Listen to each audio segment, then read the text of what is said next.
Hello, my dear friends. Welcome to the Hindu editorial analysis cum vocabulary enrichment. Name me Kiran sir.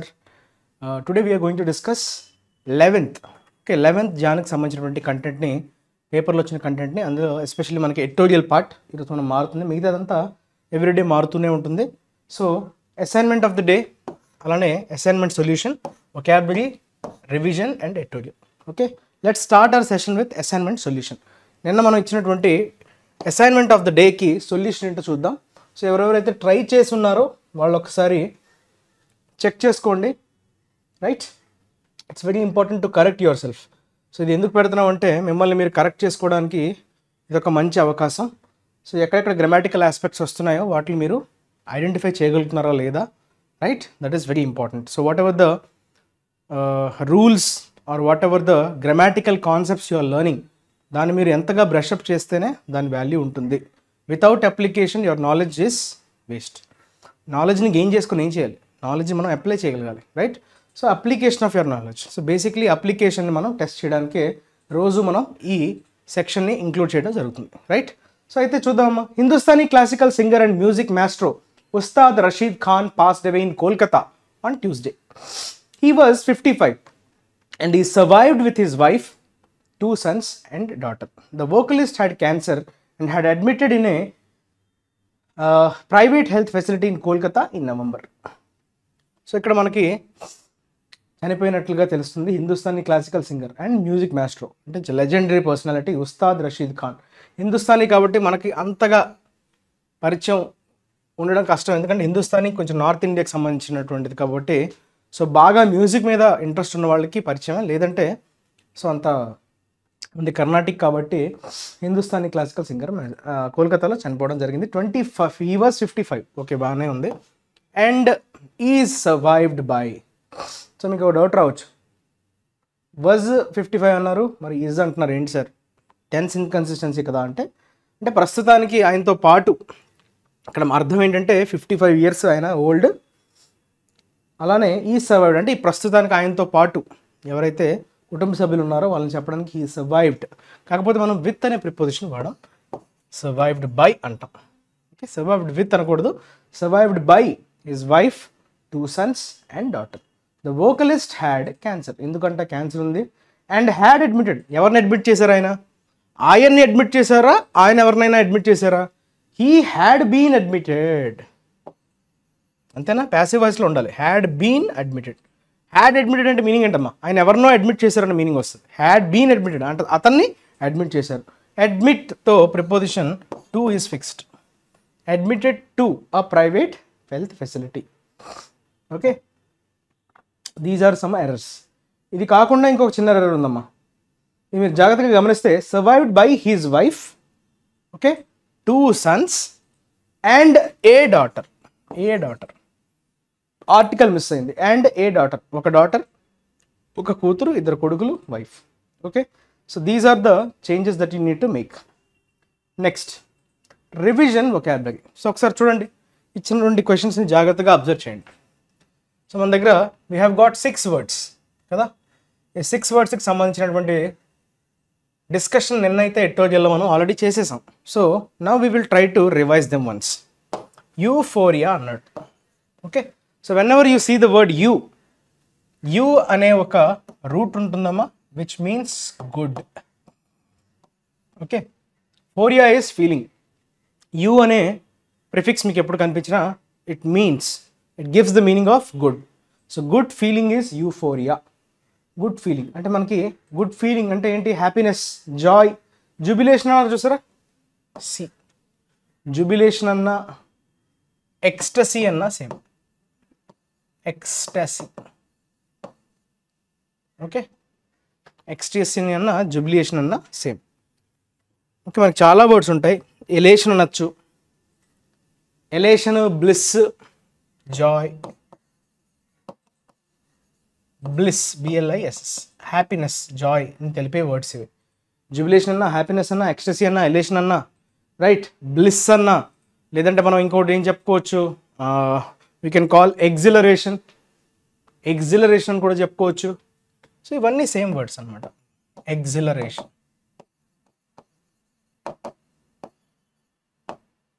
Okay, తర్వాత blue print.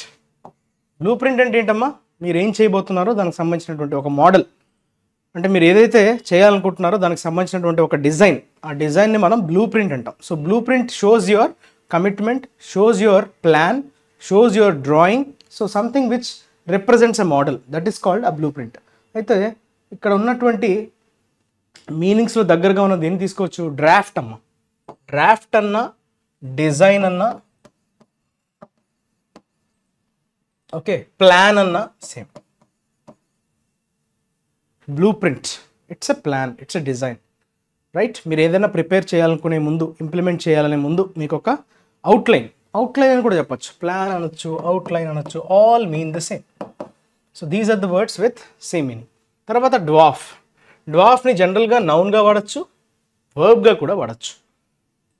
Okay, dwarf అంటే మరుగుజ్జు అంటాం జనరల్గా మనం. General meaning is మరుగుజ్జు. Dwarf చేసేసాడు అంటే meaning అంటే నిన్న మన ఎట్టోజీలో చదివేటప్పుడు డ్వార్ఫ్ చేసేసింది అంటే దాన్ని చిన్నదిగా చేసేసింది, అంటే దాన్ని డామినేట్ చేసింది అనే సెన్స్లో వాడతాం. సో ఎవరైనా డ్వార్ఫ్ చేశారంటే అర్థం ఏంటమ్మా, వాళ్ళు డామినేట్ చేసినట్టుగా. ఒకరు డ్వార్ఫ్ అవుతున్నారంటే ఇంకొకరు డామినేట్ చేస్తున్నట్టుగా. సో ఓవర్ షాడో అనే పదం దగ్గరగా ఉంటుంది, that is correct. Overshadow is nothing but they are trying to dominate అనే మీనింగ్ వస్తుంది. ఓకే, సబ్స్టాండర్డ్, ఇన్ఫీరియర్ అని చెప్పచ్చు. సబ్స్టాండర్డ్, ఒకరు సబ్స్టాండర్డ్ అయితే ఇంకొకరు సుపీరియర్ అవుతారు, ఒకరు ఇన్ఫీరియర్ అయితే ఇంకొకరు సుపీరియర్ అవుతారు. So that is about dwarf. Coming to the trajectory is that path. మీరు ఒక బాల్ ఇసిరారనుకోండి, ఆ బాల్ మీ చేతి నుంచి మళ్ళీ గ్రౌండ్కి తాకే లోపు ట్రావెల్ చేసేటువంటి పాత్ ఏదైతే ఉంటుందో దాన్ని యూజువల్గా ట్రాజెక్టరీ అంటాం. Trajectory is basically the path travelled by an object.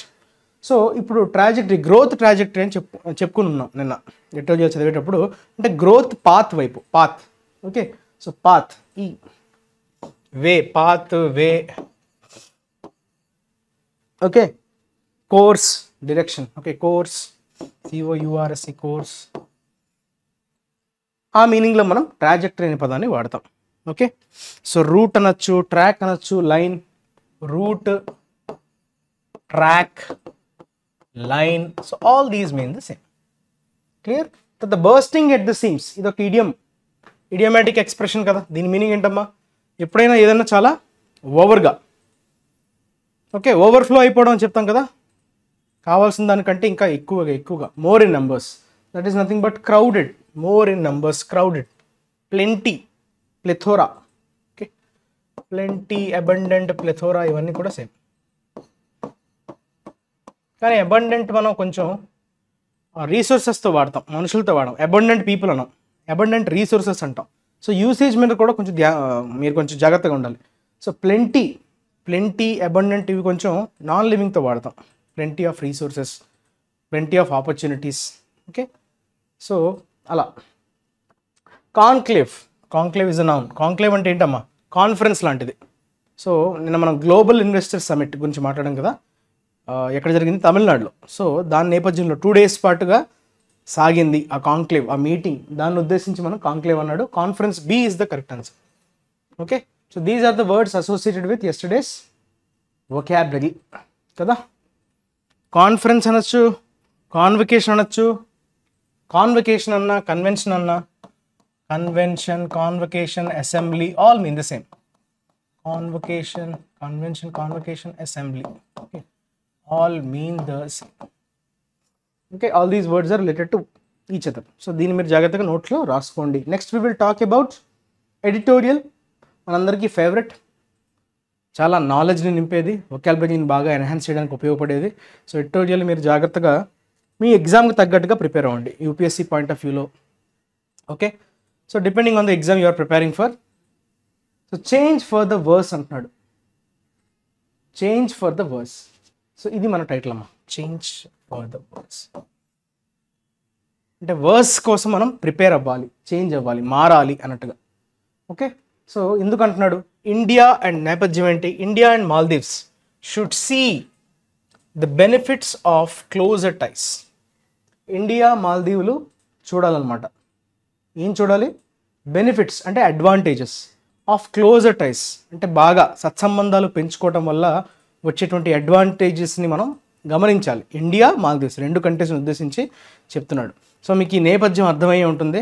గత కొన్నాళ్ళుగా కాదు, కొన్ని రోజులుగా ఇండియాకి మాల్దీవ్స్కి మధ్య పెరుగుతున్నటువంటి విభేదాలని దృష్టిలో పెట్టుకుని మనకి ఈ ఆర్టికల్ ఈరోజు మనం నేర్చుకోబోతున్నాం.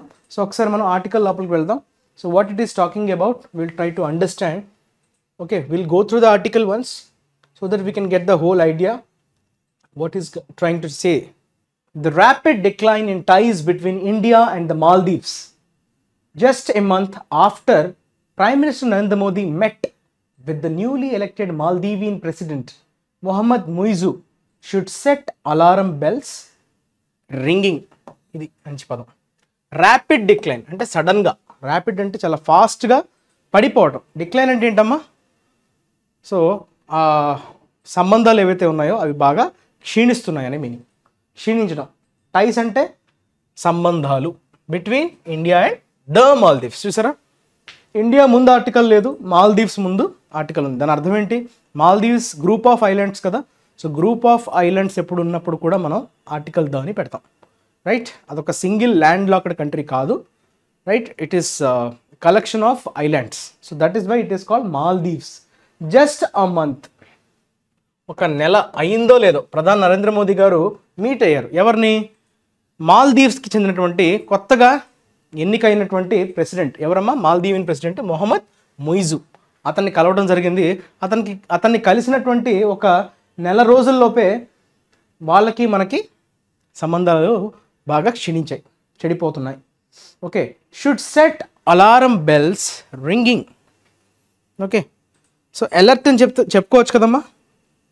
అలార్మ్ బెల్స్ రింగింగ్ అనే ఇడియోమేటిక్ ఫ్రేజ్ వాడాడు. అంటే makes people feel worried or concerned about something. So ప్రజలందరినీ ఒక్కసారిగా వర్రీలోకి తీసుకెళ్ళడం. That is called alarm bells ringing. Set alarm bells ringing అంటే ఒక్కసారిగా ప్రజలందరూ కన్సర్న్గా ఫీల్ అవ్వడం, వర్రీడ్గా ఫీల్ అవ్వడాన్ని ఉద్దేశించి మనం ఆ ఎక్స్ప్రెషన్ని వాడతాం. The trigger came from. అయితే ట్రిగ్గర్ అంటే ఏంటమ్మా? మెయిన్ కారణభూతం ఏంటి? సో మెయిన్ ఆ డిక్లైన్, మన రిలేషన్స్ పడిపోవడానికి గల మెయిన్ పాయింట్ ఏంటంటే ఎక్కడి నుంచి స్టార్ట్ అయిందంటే, ట్రిగ్గర్ అంటే ఎక్కడి నుంచి ఇనిషియేట్ అయిందన్నది చెప్తున్నాడు. Came from tweets by 3 Maldivian ministers. ముగ్గురు మాల్దీవ్స్కి చెందినటువంటి ముగ్గురు మినిస్టర్స్ పెట్టినటువంటి ట్వీట్స్ వల్ల ప్రాబ్లం స్టార్ట్ అయింది.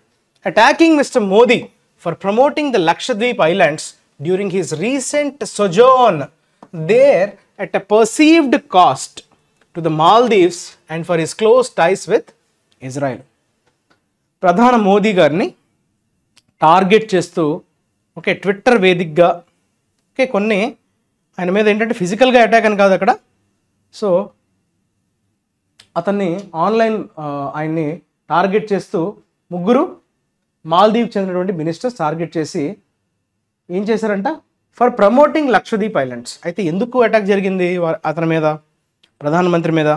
బికాస్ అతను రీసెంట్గా సోజోర్న్ అంటే ఏంటంటే బ్రీఫ్ విజిట్, అంటే ఎక్కడికైనా మీరు వెళ్ళి ఎక్కువ రోజులు ఉండకుండా, సో లాంగ్ స్టే కాకుండా కొన్ని రోజులకి పరిమితమై ఎక్కడైనా స్టే చేయడాన్నే you call it as a sojourn. అంటే బ్రీఫ్ విజిట్ అని అంటారు టు ఏ ప్లేస్. అంటే వెళ్ళి ఎక్కువ రోజులు ఉండకుండా ఒక 2-3 డేస్ మోస్ట్లీ అక్కడ స్టే చేసి రావడాన్నే you call it as a sojourn. Short journey, sojourn short journey అని చెప్పుకోవచ్చు.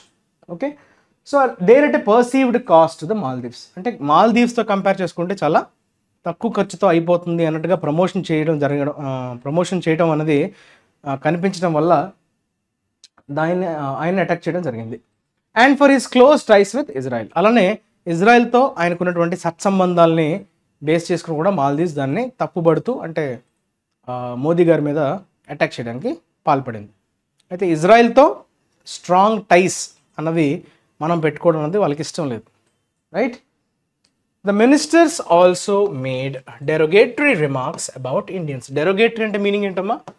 డెరోగేటరీ అంటే బాగా మనల్ని కించపరిచే వ్యాఖ్యలు చేయడం. Derogatory statements. That is a negative adjective which is used in a negative context. So ఎవరైనా మనకి డెరోగేటరీ రిమార్క్స్ అంటున్నారంటే మనల్ని కించపరిచే విధంగా మాట్లాడారని అర్థం. స్టేట్మెంట్స్ ఎస్పెషల్లీ ఇండియన్స్, భారతీయులను ఉద్దేశించి వాళ్ళు కొన్ని వ్యాఖ్యలు చేయడం జరిగింది. Okay, the tweets have been deleted. అయితే ఆ ట్వీట్స్ని తర్వాత డిలీట్ చేసేశారు. ద మినిస్టర్ సస్పెండెడ్, ఏ అయితే మినిస్టర్స్ అట్లాంటి వ్యాఖ్యలు చేశారో, అట్లాంటి ట్వీట్స్ పెట్టారో వాళ్ళని సస్పెండ్ చేయడం జరిగింది. And the Maldivian government has distanced itself from them, వారి నుంచి దూరంగా జరిగిపోయింది. But the damage has been done, కానీ జరగాల్సినటువంటి డ్యామేజ్ అనేది అప్పటికే జరిగిపోయింది. ఇవన్నీ చేసినా కూడా లాభం లేదు. వాళ్ళని మినిస్టర్స్ని రిమూవ్ చేయడం కావచ్చు, ట్వీట్స్ని రిమూవ్ చేయడం కావచ్చు. Okay, Maldivian government distance it self అంటే అర్థం ఏంటంటే, ఇక్కడ యాక్చువల్గా దీని మీనింగ్ ఏంటంటే, మాకు ఆ వ్యాఖ్యలకి సంబంధం లేదు, అది వాళ్ళ పర్సనల్ వ్యాఖ్యలు, గవర్నమెంట్ స్టాండ్ అయితే అది కాదు, గవర్నమెంట్ తరఫున వాళ్ళు మాట్లాడుతున్నట్టు కాదు అన్నట్టుగా తనని తాను దూరంగా జరిగిపోయేలాగా చేసుకుంది Maldivian government. So we are not responsible for those remarks or statements అని మాల్దీవియన్ గవర్నమెంట్ పక్కకు తప్పుకుంది. ఓకే, కానీ జరగాల్సినటువంటి నష్టం అప్పటికే జరిగిపోయింది. The respective ambassadors were summoned. Okay, వాళ్ళని పిలిపించడం జరిగింది. ఓకే, సమన్ అంటే ప్రత్యక్షంగా వాళ్ళు వచ్చి సంజాయిషి చెప్పుకోవాల్సినటువంటి అవసరం. సమన్ అంటే ఫిజికల్గా వాళ్ళు వచ్చి సంజాయిషి చెప్పుకోవాలి, that is called summon. Okay, అంటే టెలిఫోన్ ద్వారా కానీ, రిటర్న్గా కానీ, ఓరల్గా కానీ చెప్పడానికి లేదు, ఫిజికల్గా వచ్చి వాళ్ళు ఎక్స్ప్లెనేషన్ ఇవ్వాల్సి వస్తుంది. Okay, so hurt Indians have crowded in social media sites calling for an economic boycott of the Maldives. So social media అంతా బాగా క్రౌడెడ్ అయిపోయిందంటే ఏంటమ్మా, బిజీ అయిపోయింది, ట్రాఫిక్ పెరిగిపోయింది. దేంతో? హర్ట్ ఇండియన్స్ చాలా హర్ట్ అయ్యారు. ఎందుకంటే మన ఇండియన్స్ ఉద్దేశించి వాళ్ళు చాలా కించపరిచే వ్యాఖ్యలు చేశారు. వాళ్ళకి సరిగ్గా రూమ్ మెయింటెనెన్స్ తెలియదు. ఓకే, అంతా స్టింకీగా ఉంటాయి. ఓకే, వాళ్ళ మెయింటెనెన్స్ చాలా అన్హైజీనిక్గా ఉంటారు అన్న టైప్లో ప్రొజెక్ట్ చేయడం వల్ల చాలా హర్ట్ అయ్యారు ఇండియన్స్. సోషల్ మీడియాలో పిలుపునివ్వడం జరిగింది. ఏమని? Economic boycott of the Maldives. మనం అందరం కూడా మాల్దీవ్స్ వెళ్ళకూడదు అన్నట్టుగా బాయ్కాట్, ఒక విప్లవం, ఒక రెవల్యూషన్ లాగా సోషల్ మీడియాలో హల్చల్ అయితే అవుతుందన్నమాట. Indian tourist makeup the most arrivals post COVID-19 తర్వాత ఇండియన్ టూరిస్టులు చాలామంది అక్కడికి వెళ్ళడం జరిగింది. ఓకే, ఎక్కడికమ్మా? మాల్దీవ్స్కి. కోవిడ్-19 తర్వాత జనరల్గా బాగా టూరిజం సెక్టర్ బాగా దెబ్బతింది కదా. సో మళ్ళీ ఆ రివైవ్ అవ్వడానికి ఇండియన్స్ పాత్ర కూడా చాలా ఉంది, ఎస్పెషల్లీ పోస్ట్ కోవిడ్-19. హౌవెవర్, అయినప్పటికీ the underlying reasons run deeper and could have a broader impact on India Maldives relations and the neighbourhood accruing to the change in government in Male. Okay, accruing to the change in the government in Male. దీని అర్థం ఏంటి? Male is the capital of Maldives కదా. So అక్కడ government change అవ్వడం వల్లనే relations అనేవి బాగా impact అయ్యాయి. ఓకే, అండర్లయింగ్ అంటే, అండర్లయింగ్ మీన్స్ కనిపించని, అండర్లయింగ్ రీజన్స్ అని అంటాం. ఓకే, అది ఎలా వాడడమ్మా? అండర్లయింగ్ యాడ్జెక్టివ్గా వాడటం జరిగింది. సిగ్నిఫికెంట్ అని చెప్పచ్చు. ఓకే, అండర్లయింగ్ ఈజ్ సిగ్నిఫికెంట్ అని చెప్పచ్చు. Underlying significant reasons run deeper and could have a broader impact. చాలా విస్తారమైనటువంటి పర్యవసనాలు ఉండే అవకాశం ఉంది ఇండియా మాల్దీవ్స్ రిలేషన్ మీద, సంబంధాల మీద. And the neighbourhood accruing to the change in the government in Male. So అది రీజన్ ఏంటంట అట్లా అవ్వడానికి? గవర్నమెంట్ చేంజ్ అనేది జరిగింది. అందుకే newly elected president Mohammed Muizzu అని చెప్పడం జరిగింది. సో వాళ్ళు రీసెంట్గానే కొత్తగా ఒక ప్రెసిడెంట్ అపాయింట్ చేయడం జరిగింది, అతని పేరు మొహమ్మద్ ముయిజు. సో ఆ చేంజ్ ఇన్ గవర్నమెంట్ వల్లనే ఎక్రూయింగ్ టు అంటే దానివల్ల అని చెప్పడం. Okay, mister Muizzu road to power on the back of PPM's India out campaign. Okay, Muizzu road to power అంటే, రోడ్ టు పవర్ అంటే ఏంటి? అధికారం చేజెక్కించుకోవడాన్ని మనం రోడ్ టు పవర్ అంటాం. Okay, on the back of PPM's India out campaign.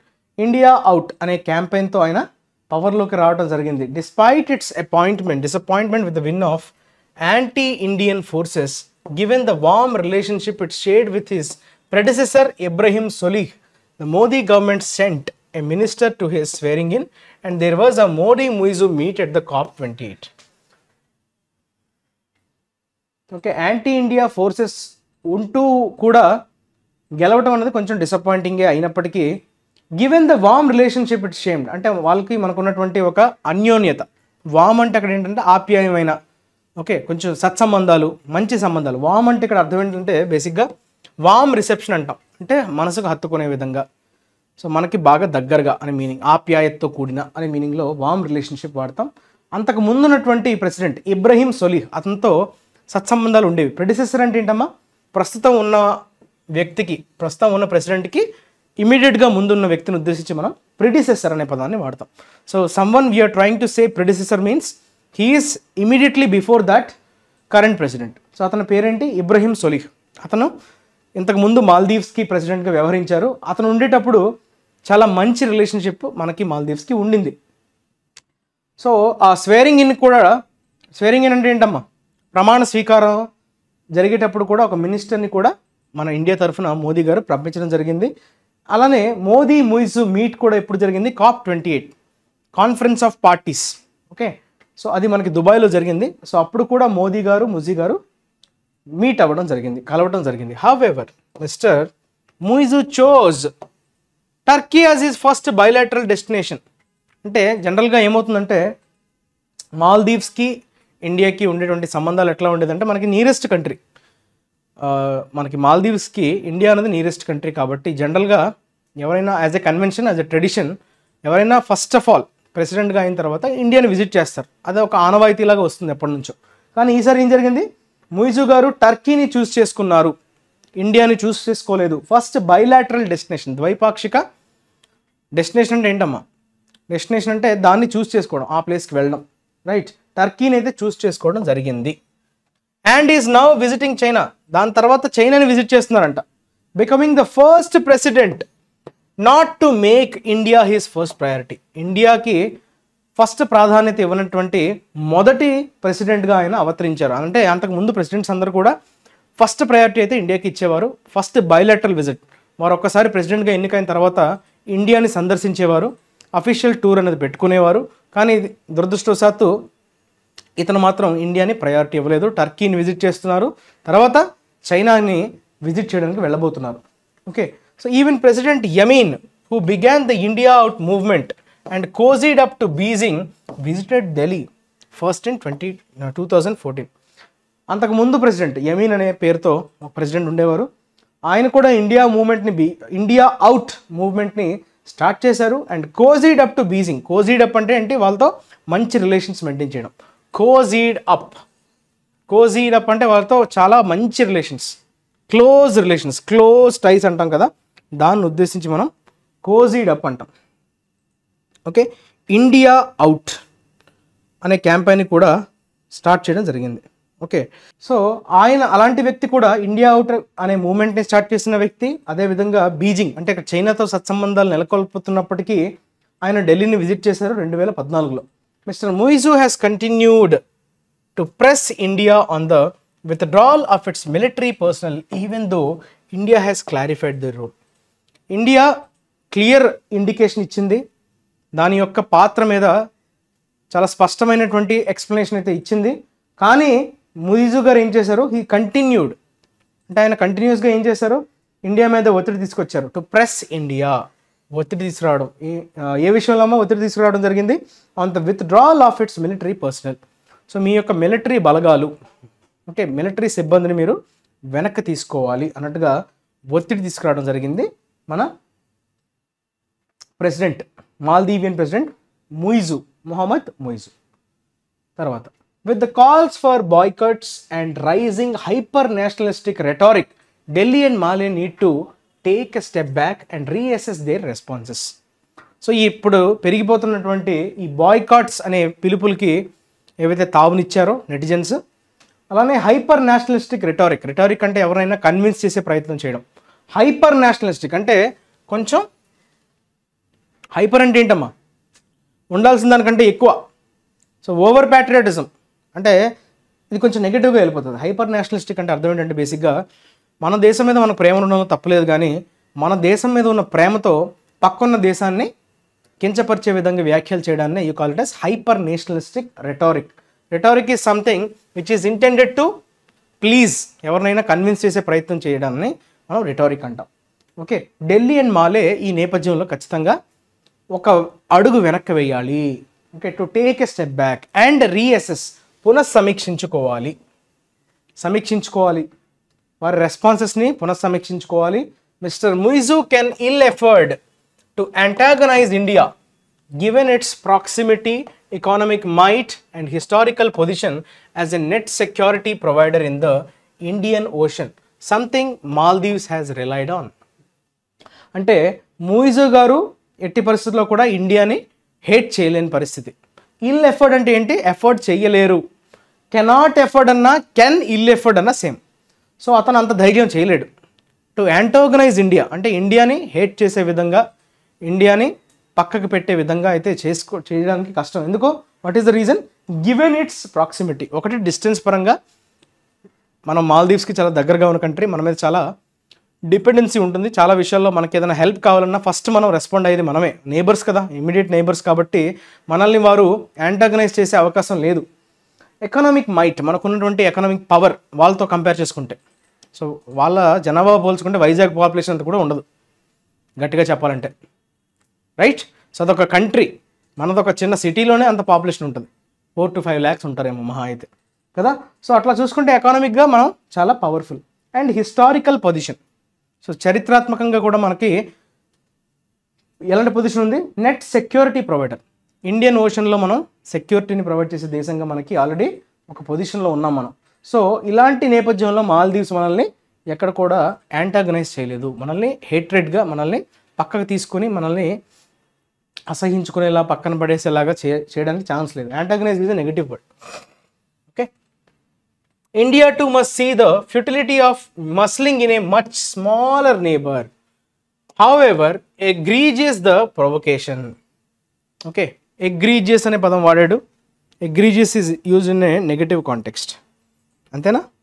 egregious అంటే అర్థం ఏంటంటే షాకింగ్ అనొచ్చు, అపాలింగ్ అనొచ్చు, హారిఫిక్. చాలా shocking, terrible, shocking, terrific, terrible ఈ మీనింగ్స్తో మనం వాడతాం. ఓకే. అండ్ హిస్టారికల్ పొజిషన్ అది ఇది అయిపోయింది కదా. ఎవరైనా మనల్ని రెచ్చగొట్టడం, ఆ ప్రొవోకేషన్, రెచ్చగొట్టడం ఎంత టెరిఫిక్గా ఉన్నా కూడా అదొక చిన్న దేశం, మనతో పోల్చుకుంటే అది ఏమీ కాదు. దాని ముందు మనం ఎందుకు మన బలాన్ని ప్రదర్శించాలి? దానివల్ల ఎటువంటి యూజ్ ఉండదు. ఫ్యూటిలిటీ అంటే అర్థం ఏంటమ్మా? There is no use. Futile అనే యాడ్జెక్టివ్కి నౌన్ ఫామే futility. Futile is basically your adjective, futility is noun. అంటే ఏంటమ్మా అర్థం? నిరర్ధకం అని అర్థం. సో అలాంటి పిచ్చుక మీద బ్రహ్మాస్త్రం అంటారు చూసారా, అంటే దాని మీద అంత అవసరం లేదు. మనం బ్రహ్మాస్త్రం వేయాల్సినంత అవసరం లేదు. Because it is a much smaller nation, smaller neighbour. So వాళ్ళు ఎంత రెచ్చగొట్టడానికి ట్రై చేసినా, ఎంత టెరిఫిక్గా ఆ ప్రొవొకేషన్ ఉన్నా కూడా వారి మీద మనం అనవసరంగా ఫ్యూటిలిటీ ఆఫ్ మస్లింగ్ అంటే మన పవర్ని చూపించడం. మస్లింగ్ అంటే అక్కడ మీనింగ్ ఏంటంటే మన పవర్ని చూపించడం. The last few years of ties between the Solih government and Delhi show the benefits of a stronger relationship. Okay, గత కొన్ని సంవత్సరాలుగా okay Solih government and Delhi show the benefits of a stronger relationship. So వారికి అంటే సోలీ అంటే ఎవరమ్మా? అంతకు ముందున్నటువంటి ప్రెసిడెంట్. సో అతను ఉండేటప్పుడు అతను కొంచెం ప్రో ఇండియన్, ఇప్పుడున్న వ్యక్తి ప్రో ఇండియన్ కాదు, అతను ప్రో చైనీస్. సో అతను ఉండేటప్పుడు మన సంబంధాల మధ్య ఒక స్ట్రాంగర్ రిలేషన్షిప్ యొక్క బెనిఫిట్స్ని క్లియర్గా అయితే చూపిస్తుంది. ఎట్లా? India's infrastructure. So what are the different benefits అనేది చెప్తున్నాడు అనమాట, అడ్వాంటేజెస్. సో ఒక స్ట్రాంగ్ రిలేషన్షిప్ వాళ్ళతో మెయింటైన్ చేయడం వల్ల మనకు వచ్చేటువంటి అడ్వాంటేజెస్ ఏంటని చెప్తున్నాడు, గుర్తు చేస్తున్నాడు. India's infrastructure forays and development projects in the islands. Okay, infrastructure పరంగా ఇండియా ఆ ఐలాండ్స్లో మనం ఇన్వెస్ట్ చేయగలిగాం. And intense strategic partnership, support during the COVID-19 pandemic and cooperation on the international stage. So వారితో మనం సత్సంబంధాలు ఏ కోణాల్లో చూసారా, ఐలాండ్స్లో మనం డెవలప్మెంట్ ప్రాజెక్ట్స్ కూడా చేయగలిగాం. దానివల్ల మనకు రెవెన్యూ బాగా పెరుగుతుంది కదా. సో వాళ్ళకి మనం కోఆపరేషన్ ఇవ్వగలిగాం. అలానే COVID-19 పాండమిక్ సమయంలో కూడా మనం వారికి సపోర్ట్ చేయగలిగాం. And cooperation on the international stage. So వారికి మనం కోఆపరేట్ చేయగలిగాం. ఎస్పెషలీ అంతర్జాతీయ వేదికల మీద కూడా వారికి మనం మన కోఆపరేషన్ని అందించగలిగాం. For India in a region that sees several elections this year, it is paramount to ensure that domestic political changes in the neighborhood do not change the basic structure of bilateral ties or affect regional stability. In a region that sees several elections this year, రానున్న elections ఇప్పుడు మనకి especially మనకి స్టేట్స్లో కూడా చాలా elections, చాలా రాష్ట్రాల్లో elections ఉండబోతున్నాయి. అలానే నేషనల్ వైడ్గా కూడా జనరల్ ఎలక్షన్స్ కూడా రాబోతున్నాయి. సో అలాంటి సందర్భంలో ఇట్ ఈస్ పారామౌంట్, అంటే it is very important, it is highly important. Paramount అంటున్నాం అంటే అర్థం ఏంటమ్మా? ఎక్స్ట్రీమ్లీ ఇంపార్టెంట్ అని అర్థం. సో అన్నిటికంటే చాలా important. To make sure that domestic political changes, అంటే డొమెస్టిక్గా వచ్చేటువంటి రాజకీయపరమైనటువంటి మార్పులు ఏవైతే ఉంటాయో, అంటే డొమెస్టిక్ అంటే లోపల, ఇండియా లోపల వచ్చే ఈ ప్రభుత్వ మార్పులు, పొలిటికల్ చేంజెస్ అంటే ఏంటి? ఆ పార్టీ రావడం, ఈ పార్టీ పోవడం, ఈ పార్టీ పోవడం, ఆ పార్టీ రావడం. సో అటువంటి పొలిటికల్ చేంజెస్ రావడం వల్ల ఓకే, నైబర్హుడ్ అంటే మాల్దీవ్స్లో ఇప్పుడు ఎలాగో గవర్నమెంట్ మారింది కదా, దానివల్ల మన బయలాటరల్ టైస్ మీద ఎటువంటి ఎఫెక్ట్ అనేది పడకూడదు. Do not change the basic structure, మనకున్నటువంటి ఆ స్ట్రక్చర్ ఏదైతే ఆల్రెడీ నెలకొల్పలు ఉందో, అంటే వాళ్ళకి మనకు ఉన్నటువంటి రిలేషన్షిప్, ఆ సంబంధం ఏదైతే ఉందో అది చేంజ్ అవ్వకుండా ఉండాలి. ఆర్ ఎఫెక్ట్ రీజనల్ స్టెబిలిటీ, దాంతో పాటుగా రీజనల్గా మనకు ఉండేటువంటి ఆ స్థిరత్వం ఏదైతే ఉంటుందో, ఓకే, ఆ స్థిరత్వం కూడా ఎక్కడ కూడా ఎఫెక్ట్ కానివ్వకుండా చూసుకోవాలి. ఇవి చేంజ్ అయినంత మాత్రాన సో కన్వెన్షనల్గా మనకు ఉండేటువంటి సత్సంబంధాల మీద ఎటువంటి ఎఫెక్ట్ పడకుండా చూసుకోగలగాలి అని చెప్తున్నాడు. Right, that is all about India and Maldives in today's editorial. Now we will discuss about vocabulary, the new words that has come. Exile అనే పదం వాడాడు. ఎగ్జైల్ అంటే ఏంటమ్మా? అజ్ఞాతం అంటాం కదా. ఎక్స్పల్షన్ అనే పదాన్ని వాడతాం. డిపోర్టేషన్ అంటే వదిలి వెళ్ళిపోవడం. The king went into exile because of the political situation in his country. So అజ్ఞాతంలోకి వెళ్ళిపోవడం, ఎవరికి చెప్పకుండా వేరే ప్రాంతానికి ఎక్కడికో వెళ్ళి జీవించడం. Condition of someone being sent or kept away from their own country. So వారి యొక్క ప్లేస్ని వదిలి వాళ్ళు వేరే ప్లేస్కి వెళ్ళిపోవడం, especially for political reasons. That is called exile, king in exile. Okay, massacre ఇది మనం చాలాసార్లు డిస్కస్ చేసాం. మాస్ కిల్లింగ్ అని చెప్పుకుంటాం. మసాకర్ అంటే ఏంటమ్మా? జలియావాలా బాగ్ గుర్తొస్తుంది మనకి. మసాకర్ అనే పదం వినగానే జలియావాలా బాగ్ 1919లో జరిగింది ఆ ఇన్సిడెంట్. సో అక్కడ చాలామంది ఊచకోతకు గురయ్యారు కదా. సో ఒకేసారి అంటే group of people were killed, mass killing అంటాం కదా. So slaughter, bloodbath, carnage, genocide ఇవి కొంచెం దగ్గరగా ఉండే words. And act of killing a lot of people, చాలామంది ప్రజల్ని, చాలామంది సిటిజన్స్ని ఒకేసారి చంపేయడం. Order the massacre of 2000 women and children, 2000 మంది పిల్లల్ని, మహిళల్ని చంపేయడాన్ని ఆర్డర్ చేశాడు. సో మసాకర్ దట్ ఈస్ ఊచకోత. Conciliatory, కన్సిలియేషన్కి adjective ఫామే కన్సిలియేటరీ. కన్సిలియేషన్ అంటే ఏంటమ్మా? అంటే ఎవరినైనా మీరు మళ్ళీ ఇలా చేయండి, ఇలా చేస్తే బాగుంటుంది అని చెప్పి వాళ్ళని కొంచెం ఏం చేయడం, సముదాయించడమా? ఓకే, వాళ్ళని కామ్ డౌన్ చేయించడం, అపీస్ చేయడం అనే మీనింగ్లో వాడతాం. Placate or appease, what do mean that? So వాళ్ళని మీరు కన్విన్స్ చేస్తున్నారు, ఓకే, తిరిగి మళ్ళీ రీస్టోర్ చేస్తున్నారు ఫ్రెండ్లీ రిలేషన్స్, మళ్ళీ వాళ్ళని ఒప్పించే ప్రయత్నం చేసి మళ్ళీ మీరు ఫ్రెండ్లీ రిలేషన్స్ రీస్టోర్ చేసే విధంగా ప్రయత్నించడాన్ని you call it as conciliation. UK government was not in a conciliatory mood, అంటే ఎవరైనా చెప్తే వినే మూడ్లో అది లేదు. ఓకే, మేము ఎవరు చెప్తే వినే మూడ్లో లేకపోవడం. Showing willingness to end a disagreement, అంటే మా మధ్య ఉన్నటువంటి ఆ పొరపుచ్చుల్ని మనం ఆపేయడం, ఇంకా ఇంతటితో ఆపేద్దాం, we will restore the peace, we will restore our friendship అని చెప్పుకోవడాన్ని కన్సిలియేషన్ అంటాం. రైట్, వెంజ్ఫుల్ ఇది కూడా నెగటివే, నెగటివ్ అడ్జెక్టివ్. రివెంజ్ అంటాం కదమ్మా, విండిక్టివ్ అన్నా, రివెంజ్ అన్నా, అవెంజింగ్ అన్నా. సో ప్రతీకారంతో కూడిన అనే మీనింగ్ వస్తుంది వెంజ్ఫుల్ అంటే. She spread red paint all over his car in one last vengeful act before leaving him for good. Okay, so car మొత్తాన్ని రెడ్ పెయింట్తో స్ప్రే చేయడం అన్నది వెంజ్ఫుల్ యాక్ట్, అంటే అతని మీద మనం పగ తీర్చుకోవటం, ప్రతీకారం తీర్చుకోవడం. Expressing a strong wish to punish someone who was harmed you, who has harmed you or your family or friends. మిమ్మల్ని కానీ, మీ ఫ్రెండ్స్ని కానీ, మీ ఫ్యామిలీని కానీ ఇంతకుముందు టార్గెట్ చేసిన వాళ్ళని మీరు ఎంతో కొంత వారికి హార్మ్ని చేకూర్చే ప్రయత్నం చేయడాన్నే you call it as vengeful act. Fray, fray is a noun, competition అని చెప్పచ్చు. A third buyer has entered the fray. Fray అంటే అక్కడ ఏంటమ్మా? పోటీ, కాంపిటీషన్ అనే మీనింగ్ వస్తుంది. Battle, struggle, fight. ఆ పోటీ, అక్కడ ఉన్నటువంటి పోటీ వాతావరణం. Fray is also situation in which people or organizations compete forcefully. So ఒకరితో ఒకరు తలపడ్డం, బ్యాటిల్ అంటే అక్కడ యుద్ధం అని కాదు. సో అక్కడ ఒక పోటీ తత్వాన్ని ఉద్దేశించి ఫ్రే అనే పదాన్ని వాడతాం. Okay, that is fray. Crack down అంటే ఏంటంటే దేన్నైనా మీరు అణచివేయటం, that is called crack down. నౌన్గా వాడతాం ఇది. చూడండి, there has been a series of government crack downs on safety in factories. ఫ్యాక్టరీస్లో భద్రతని పాటించడానికి ప్రభుత్వం ఏం చేసింది, రకరకాల అణచివేతల్ని అమలుపరిచింది. Okay, there has been a series of government crack down. Situation in which someone starts to deal with bad or illegal behaviour in a more severe way. Okay, bad or illegal behaviour in a more severe way, that is called crack down. Suppression, repression అనే మీనింగ్తో మనం వాడతాం. Right, రెప్రెషన్ అన్న suppression అన్న దాన్ని అణచివేసే ధోరణి. High handedness. Okay, ఇది కూడా నెగిటివేనా, అంటే డామినేట్ చేసే ప్రయత్నం చేయడం. High handedness. ఓకే, ఇది చాలాసార్లు మీరు వినుంటారు. తెలుగులో మనం చేతివాటం అంటాం కదా, చేతివాటం అని అంటాం. సో చూడండి, డిక్టేటోరియల్, ఆటోక్రటిక్, అథారిటేరియన్ అంటే మనం చెప్పిందే నడవాలి అనేటువంటి ఒక డామినేటింగ్ విధానాన్ని you call it as high handedness. ఇది నౌనే. He was a leader of some ignorance and high handedness.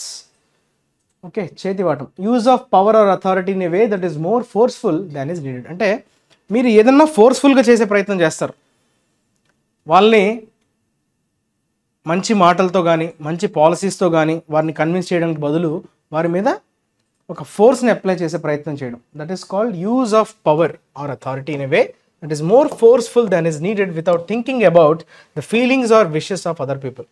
So వారి యొక్క ఆకాంక్షల్ని, ప్రజల యొక్క ఆకాంక్షల్ని, ఫీలింగ్స్ని అర్థం చేసుకోకుండా మనం అనుకున్న దాన్ని ఫోర్స్ఫుల్గా వారి మీద ప్రయోగించడాన్ని you call it as high handedness. Next, genocide. Side అంటే కిల్లింగ్ అమ్మ. What is side? Basically side is killing. Geno is what? Race. ఎప్పుడైనా మీకు GENO జెనో కనిపించిందంటే what does that mean? Geno అంటే ఒక కంప్లీట్ రేస్ని ఉద్దేశించి, ఒక జాతిని ఉద్దేశించి, ఒక జాతిని టార్గెట్ చేసి చంపడాన్నే you call it as genocide. హోమీస్, ఇప్పుడు మనకి ఇందాక ఒక వర్డ్ వచ్చింది ఏంటమ్మా? మసాకర్ అని. మసాకర్లో జాతులు చూడం, ఓకే, జెండర్ చూడం. సో అందరినీ, అక్కడ ఉన్న వాళ్ళని టార్గెట్ చేస్తాం ఎవరైతే ఆ పర్టికులర్ ఏరియాలో ఉన్నారో, దట్ ఈస్ బేసికలీ మసాకర్. కానీ జెనోసైడ్ అంటే ఏంటంటే స్పెసిఫిక్గా ఒక గ్రూప్ని, అంటే వాళ్ళు ఏ ప్రాతిపదికన గ్రూపు, వారి యొక్క జీనో అంటే ఏంటమ్మా? జాతి. సో ఒక పర్టికులర్ జాతిని మనం అంతమొందించాలి అనేటువంటి టార్గెట్ పెట్టుకొని చంపడాన్ని you call it as genocide. Okay, massacre, ఇవన్నీ దగ్గరగా ఉండే వర్డ్స్ కానీ యాక్చువల్ రీప్లేస్మెంట్స్ అయితే కావు. సో మాస్ కిల్లింగ్ అనే మీనింగ్ వస్తుంది. Carnage, massacre, homicide, mass homicide. So ఇవన్నీ కూడా దగ్గరగా ఉండే పదాలు, but they can't replace it exactly because genocide is already told.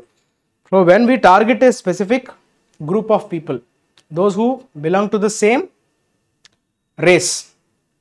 Okay, race అంటే అక్కడ జాతిని ఉద్దేశించి. సరే, ఎథనిక్, రేషియల్, రిలీజియస్ గ్రూప్, ఒక పలానా రీజన్, రేస్కి చెందిన వాళ్ళు కావచ్చు, రిలీజియన్కి చెందిన వాళ్ళు కావచ్చు. ఓకే, వాళ్ళని టార్గెట్ చేసి చంపడం. Okay, intentionally destroying, intentionally murdering. The country is still recovering from one of the worst genocides in modern times. యూదుల్ని ఏ విధంగా అయితే పర్సిక్యూషన్కి గురి చేశారో దాన్ని మనం జెనోసైడ్గా చెప్పుకోవచ్చు. That is one of the references to the history. That is assignment of the day. అయితే ఈరోజు assignment of the day ఏంటో చూద్దాం. Today's assignment of the day ఏంటో చూద్దాం. సో దీన్ని మీరు ఆన్సర్ చేసే ప్రయత్నం చేయండి అమ్మా.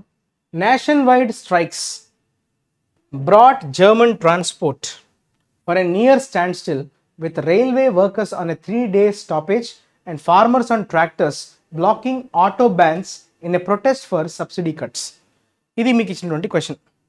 ఓకే, జర్మనీలో జరుగుతున్నటువంటి German transport for a stand still అంటే ఏంటో చూడండి, అన్నీ వెతకండి, నేర్చుకోండి, and try to spot the grammatical errors and try to rectify them and mention them in the comment section. Okay, that's all for today. Thank you for watching the video. రేపు మళ్ళీ కొత్త విషయాలతో మీ ముందుకు వచ్చేస్తా. దయచేసి వీడియోని లైక్ చేయండి, మీ ఫ్రెండ్స్తో షేర్ చేయండి, అలానే ఛానల్ని సబ్స్క్రైబ్ చేసుకోండి. Stay tune to ISE for more interesting updates on a daily basis. Keep learning, keep enjoying, keep enriching. Thank you. Your Kiran sir signing off. Take care. Have a nice day.